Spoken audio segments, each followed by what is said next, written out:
Hello, this is Jaffe. I'm gonna try to go over some of the fundamentals of some of the new components in our view tab, specifically the element graphic overrides, category graphic overrides, filter overrides. So you're familiar with these. If you right click on an object, override graphics in view, you have your by element, by category, by filter. And what these are is um, you'll see here view specific category graphics, a visible halftone. Then you have overrides for your projection lines, your surface patterns, transparency, cut lines, cut patterns.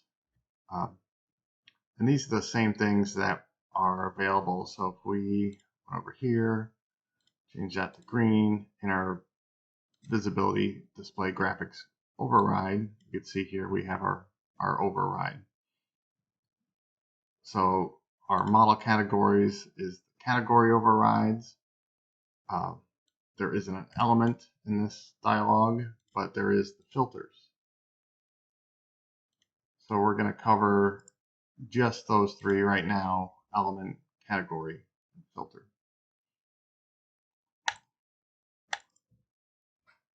So let's go ahead and start with the graphics overrides by element. Now we've got to reference some geometry. So let's query by query our types. And we'll query by category.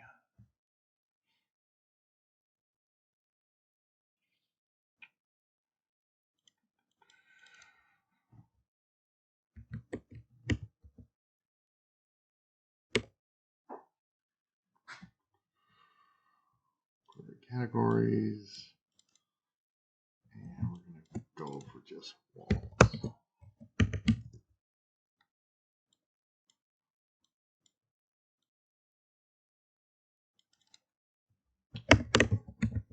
Query elements. So now we have these three walls. And these are view specific graphics overrides. So if I go to the active graphical view, we now have control over these all these categories in the view, or all the walls in the view. Obviously, you could sort it by type, you could filter it. There's a lot of ways to filter. But now if we have a Boolean toggle here, and we want to turn our elements off, and this would be the same thing as if we went override graphics by element and turn the visibility off. Oh, yeah, because it's overriding it. So if I stop this guy, override graphics in view by element, turn the visibility off, it's going to disappear. If I turn this back on, it's going to reappear because we're resetting the override. So when we see our choices here, we have our surface patterns and all that. If we want to change that in Grasshopper, we're going to have our graphics overrides components. I'll go ahead and change our display to see the full names. And these will look familiar. The overrides, halftone, our projection line colors, our surface patterns. For this demonstration, I think we're just going to add a solid fill. Show you a better way of getting that soon, and a swatch. That's a foreground color, surface pattern color here, and then we can extract this parameter here. So if we don't want all this in our view, we can expand or contract with Control and Shift and clicking on a component. I don't think we need that anymore. The proper way to get the fill patterns is to query the fill pattern, and then we could select with our value picker which one we want. So we're on the solid fill here.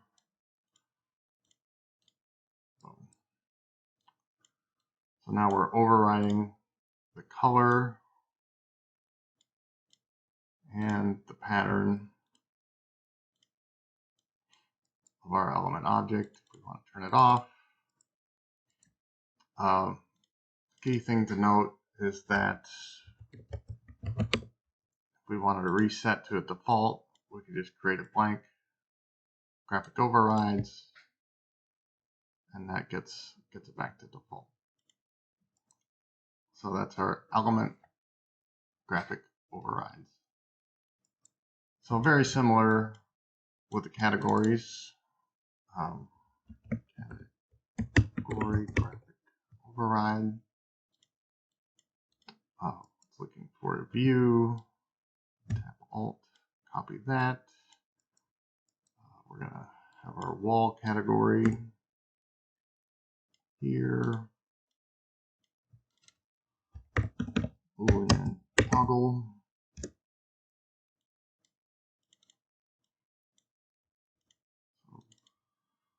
That's the visibility.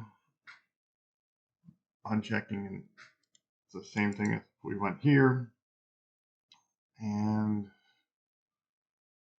went to category and unchecked our visible. Said that's going to automatically go right back on. So that'd be the false, that'd be the true. And the same thing applies here if we wanted to switch and control our overrides. So I guess this is an interesting spot where like which one is going to override the other. And there's a good list of the exact order of our overrides, and I'll post that in the comments. But if we wanted to, element is going to override our category. But we can still turn our category off over our color and pattern. I'm going to reset those. Graphic override. We'll go ahead and reset that one as well. So the final one is going to be the more complex, is our filters. And we'll barely scratch the surface here, and there's going to be a more advanced run through, but I'll try to cover the basics here. So filter, graphics overrides, active view, and use the view filters component to get the current view filters. There isn't any. So what we're going to do is create one. So we can get our wall category.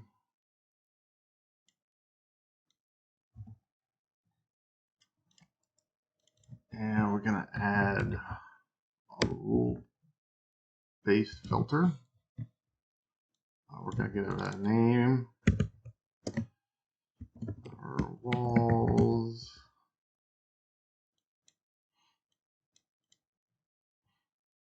And we can just add that to our view. Like so. So if we go here, we now have a filter called our walls with no particular overrides.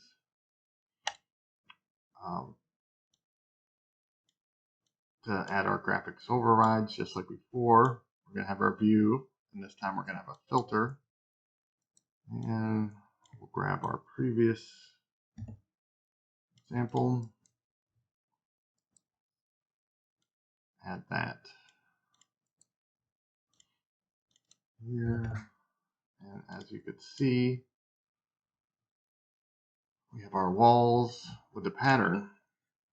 But one thing I didn't bring up is that when we made this rule-based filter, that's created in our rule-based filters right here, where all walls is equal to the category, and our category is actually setting true right here. So I said it gets a little more complex with the filters, and it gives a lot more opportunity for control. One thing you'll see in our filters is to be able to enable the filter. So we can do that here if we use our zoom in to the zoom UI and enabled. So Boolean toggle. It's going to uncheck that, check it back. So this gives us a little bit better control than having just to override, to clean our overrides to reset the default. We can just enable or disable the filters if we're checking this box. So let's take it one step further before the end of this. We're going to add in another. So typically, when we're doing these filters right here, we want to add in some rules. So these are going to be the available parameters on that category that you've selected over here. So that's where if you're selecting multiple categories, it's only going to have the parameters that they have in common. So these are all the ones that are available on a wall. And I think we'll go for type name. It's a pretty simple one. Like I said, dealing with some of those parameters can get pretty complex. So we're going to search for that parameter in our built-in parameters. And we're going to look for type name. And there's two type name parameters. And that's going to be this one. So that can take a little guesswork if there's a lot of the parameters with the same name, but they're a different actual definition. Another good thing to look at is parameter identity. This is going to give you the parameter type. So in this case, it's a text, the actual name, it's in a group, or if you want to change the group. But the key one is the parameter type. So this one's a text. So we can deal with that. So we're going to use a text begins rule. And we only want to get ones that are generic in type. Right? So this is going to be a parameter filter.